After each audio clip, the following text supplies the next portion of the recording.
नमस्कार, फाइटर समाचार में आपका स्वागत है। पेश है आज 28 मार्च शाम 4 बजे राजस्थान की खास खबरें।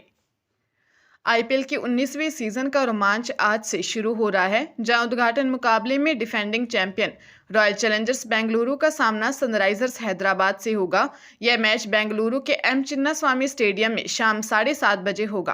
पहले सीजन की विजेता बेंगलुरु इस बार भी विराट कोहली और फिल सॉल्ट जैसे सितारों के साथ मजबूत नजर आ रही है। हालांकि टीम को स्टार गेंदबाज यश दयाल और जॉश हेजलवुड की कमी खलेगी। दूसरी ओर हैदराबाद की कमान ईशान किशन संभालेंगे, क्योंकि नियमित कप्तान पैट कमिंस चोट के कारण शुरुआती मैचों से बाहर हैं। आंकड़ों की बात करें तो दोनों टीमों के बीच अब तक हुए 25 मुकाबलों में हैदराबाद ने 13 और बेंगलुरु ने 11 जीत दर्ज की है।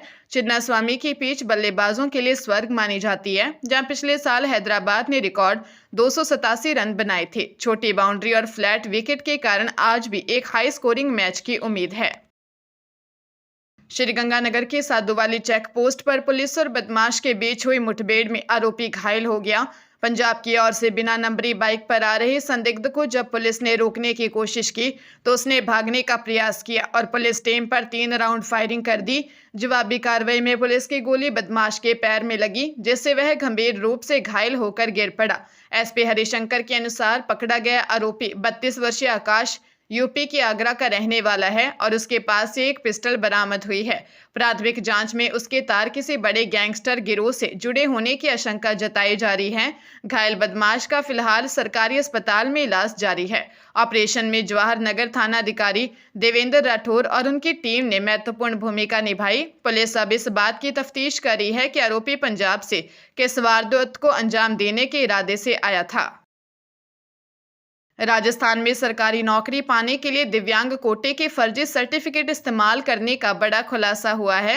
पड़ताल में 23 ऐसे कर्मियों के मामले सामने आए हैं जो शारीरिक रूप से फिट होने के बावजूद सालों से नौकरी कर रहे हैं। इनमें से 2 कर्मचारी तो ऐसे हैं जिनकी सुनने की क्षमता पूरी तरह सामान्य है, फिर भी उन्होंने 40% से अधिक दिव्यांगता का प्रमाण पत्र बनवाया। शेष 21 कर्मचारियों की दिव्यांगता जांच में 40% से कम पाई गई है, जो नियमानुसार सरकारी नौकरी के लिए पात्र नहीं हैं। इनमें कृषि पर्यवेक्षक, शिक्षक और जेएन जैसे पदों पर कार्यरत कर्मचारी शामिल हैं, जिन्होंने 12, बूंदी और उत्तर प्रदेश के आजमगढ़ जैसे इलाकों से फर्जी दस्तावेज तैयार करवाए।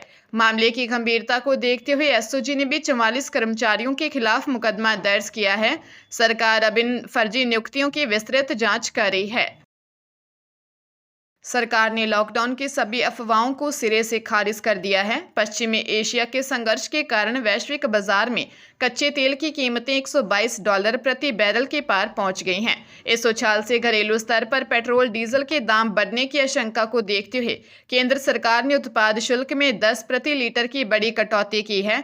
अब पेट्रोल पर विशेष अतिरिक्त उत्पाद शुल्क घटकर 3 और डीजल पर 0 रह गया है। इस फैसले से सरकारी खजाने पर सालाना 1,75,00,000 करोड़ का भार पड़ेगा, लेकिन उपभोक्ताओं के लिए ईंधन की कीमतें स्थिर रहेंगी। साथ ही सरकार ने देश में ईंधन की पर्याप्त उपलब्धता सुनिश्चित करने के लिए विंडफॉल टैक्स लागू किया है। अब निजी रिफाइनरियों के लिए अपने पेट्रोल निर्यात का 50% और डीजल का 30% हिस्सा घरेलू बाजार में बेचना अनिवार्य होगा।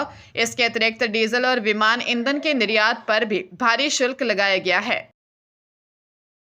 सवाईमाधोपुर के पोक्सो न्यायालय ने 13 वर्षीय नाबालिग से बलात्कार के मामले में आरोपी दीपक को 20 वर्ष के कठोर कारावास की सजा सुनाई है। उत्तर प्रदेश के जौनपुर निवासी दोषी को भारतीय दंड संहिता के विभिन्न धाराओं और पोक्सो अधिनियम के तहत अपराधी माना गया। विशिष्ट लोक अभियोजक कमलेश कुमार गुर्जर ने बताया कि न्यायालय ने कठोर कारावास के साथ साथ दोषी पर कुल 60,000 रुपये का जुर्माना लगाया है। यह मामला पीड़िता के परिजनों द्वारा महिला थाने में दर्ज करवाई गई रिपोर्ट के बाद शुरू हुआ था।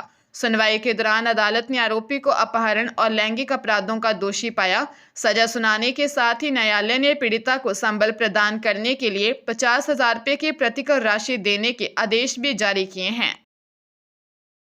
हनुमानगढ़ टाउन के ऐतिहासिक मां भद्रकाली मंदिर में शुक्रवार को रामनवमी के साथ 9 दिवसीय नवरात्र मेला संपन्न हो गया। इस मुख्य मेले में राजस्थान सहित पंजाब और हरियाणा से आए लाखों श्रद्धालुओं ने माता के दर्शन कर मन्नतें मांगी। भारी भीड़ के चलते भक्तों को कतारों में 2-2 घंटे तक इंतजार करना पड़ा। मेले की व्यवस्थाओं का जिम्मा पिछले 45 वर्षों की तरह इस बार भी हनुमानगढ़ सेवा समिति ने संभाला, जिसने पेयजल, चिकित्सा और भीड़ नियंत्रण जैसी महत्वपूर्ण सेवाएं प्रदान की। समिति के खोया पाया केंद्र ने मेले में बिछड़े 25 से अधिक बच्चों को सुरक्षित उनके परिजनों से मिलाया, जिसमें 5 वर्षीय प्रिंस और 6 वर्षीय हरमन जैसे बच्चे शामिल थे। इसके अलावा कई मोबाइल और पर्स भी मालिकों को लौटाए गए। इससे पूर्व अष्टमी पर विधायक गणेश राज बंसल ने महाआरती में भाग लेकर सेवा कार्यों की सराहना की। प्रशासन और समिति के आपसी सहयोग से यह विशाल धार्मिक आयोजन शांतिपूर्ण ढंग से संपन्न हुआ। राजस्थान में आज मौसम का मिजाज पूरी तरह बदल गया है। मौसम विज्ञान केंद्र जयपुर के अनुसार नया वेदर सिस्टम एक्टिव होने से प्रदेश के कई हिस्सों में बादल छाने के साथ रुक रुक कर बारिश का दौर शुरू हो गया है। पिछले 24 घंटों में कोटा में सर्वाधिक 37.2 डिग्री तापमान दर्ज होने के बाद अब आंधी और ओलावृष्टि की संभावना से गर्मी के तेवर नरम पड़ने लगे हैं। विशेषज्ञों के अनुसार यह सिस्टम 1 अप्रैल तक सक्रिय रहेगा, जिससे अप्रैल के पहले सप्ताह में तापमान सामान्य से नीचे रहने की उम्मीद है। मौसम विभाग ने किसानों को विशेष चेतावनी जारी करते हुए कटी हुई फसलों और मंडियों में रखे अनाज को सुरक्षित स्थानों पर ले जाने की सलाह दी है। आंधी और ओलों से फसलों को नुकसान की आशंका जताई जा रही है। प्रदेश के प्रमुख शहरों में शाम तक धूल भरी हवाएं चलने और गर्जना के साथ हल्की से मध्यम बारिश के आसार बने हुए हैं। धौलपुर जिले के सैंपऊ निवासी एक परिवार आगरा के कागारौल के पास भीषण सड़क हादसे का शिकार हो गया। सैंपऊ के पंचायत घर के पीछे रहने वाले आशिक अपनी पत्नी रजिया और 8 माह की मासूम बेटी के साथ बाइक से रिश्तेदारी में एक शादी समारोह में शामिल होने मोहर्रा जा रहे थे। रास्ते में एक अनियंत्रित ट्रक ने उनकी बाइक को जोरदार टक्कर मार दी, जिससे रजिया और उनकी दूध मुही बच्ची की मौके पर ही मौत हो गई। हादसे में पति आशिक गंभीर घायल हो गए, जिन्हें उपचार के लिए आगरा के अस्पताल में भर्ती करवाया गया है। सूचना मिलते ही पुलिस ने मौके पर पहुंचकर शवों को पोस्टमार्टम के लिए भिजवाया। जैसे ही मां बेटी के शव सैंपऊ पहुंचे, पूरे इलाके में शोक की लहर दौड़ गई और परिजनों का रो रो कर बुरा हाल हो गया। पुलिस हादसे की जांच कर रही है। हरियाणा विद्यालय शिक्षा बोर्ड की 12वीं कक्षा की भूगोल परीक्षा के दौरान सोनीपत के बिदलान स्थित राजकीय वरिष्ठ माध्यमिक विद्यालय में सामूहिक नकल का बड़ा मामला सामने आया है। बोर्ड चेयरमैन की स्पेशल रैपिड एक्शन फोर्स ने छापेमारी के दौरान पाया कि परीक्षा खत्म होने के बाद भी एक कमरे से 24 छात्रों को बैठाकर नकल कराई जा रही थी। इस कार्य में स्कूल की ही 2 महिला शिक्षक मंजू देवी और वीणा कुमारी एक चपरासी नवीन कुमार के साथ संलिप्त पाई गई। टीम को देखते ही आरोपियों ने हंगामा किया और धक्का मुक्की कर फरार हो गए। मामले में सभी 24 छात्रों के खिलाफ यूएमसी दर्ज की गई है और दोषी स्टाफ के विरुद्ध एफआईआर दर्ज कराने के निर्देश दिए गए हैं। इससे पहले भी सोनीपत और चरखी दादरी में इस तरह के मामले सामने आ चुके हैं, जहां सीसीटीवी फुटेज में शिक्षक की मौजूदगी में छात्र नकल करते पकड़े गए थे। बारां जिले के सारथल गांव में 80 वर्षीय बुजुर्ग बद्रीलाल कुशवाहा की हत्या का सनसनीखेज मामला सामने आया। मृतक पिछले 9 दिनों से अपने खेत पर स्थित भगवान शंकर के चबूतरे पर पूजा पाठ कर रहे थे। अज्ञात बदमाशों ने सोते समय उन्हें मौत के घाट उतार दिया। हत्या के बाद साक्ष्य मिटाने के उद्देश्य से आरोपियों ने बुजुर्ग के पैरों की पलंग की रस्सी से बांधा और शव को कुएं में फेंक दिया। घटना का खुलासा अगली सुबह तब हुआ जब उनकी पत्नी चाय लेकर खेत पहुंची। सूचना पर थाना प्रभारी धर्मपाल सिंह यादव और डॉग स्क्वाड की टीम मौके पर पहुंची। पुलिस को घटनास्थल और बिस्तर पर संघर्ष के निशान मिले हैं। शुरुआती जांच में लूट की संभावना कम जताई जा रही है, क्योंकि मृतक के पास मात्र 30 से 40 रुपए ही थे। पुलिस ने अज्ञात आरोपियों के खिलाफ मामला दर्ज कर तलाश शुरू कर दी है।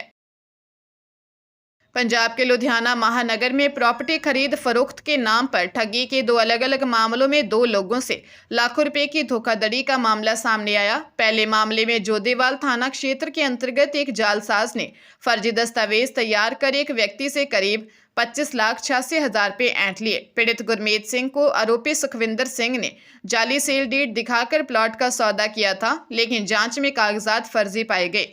मामला दूसरा दुगरी क्षेत्र का है, जहां मेगा गोयल नामक महिला से बसंत एवेन्यू निवासी श्यामलाल ने प्लॉट के नाम पर 50 लाख रुपए ले लिए, लेकिन बार बार कहने के बावजूद रजिस्ट्री नहीं करवाई। दोनों ही मामलों में पीड़ितों की शिकायत पर संबंधित थानों की पुलिस ने धोखाधड़ी और जालसाजी की धाराओं के तहत केस दर्ज कर लिया।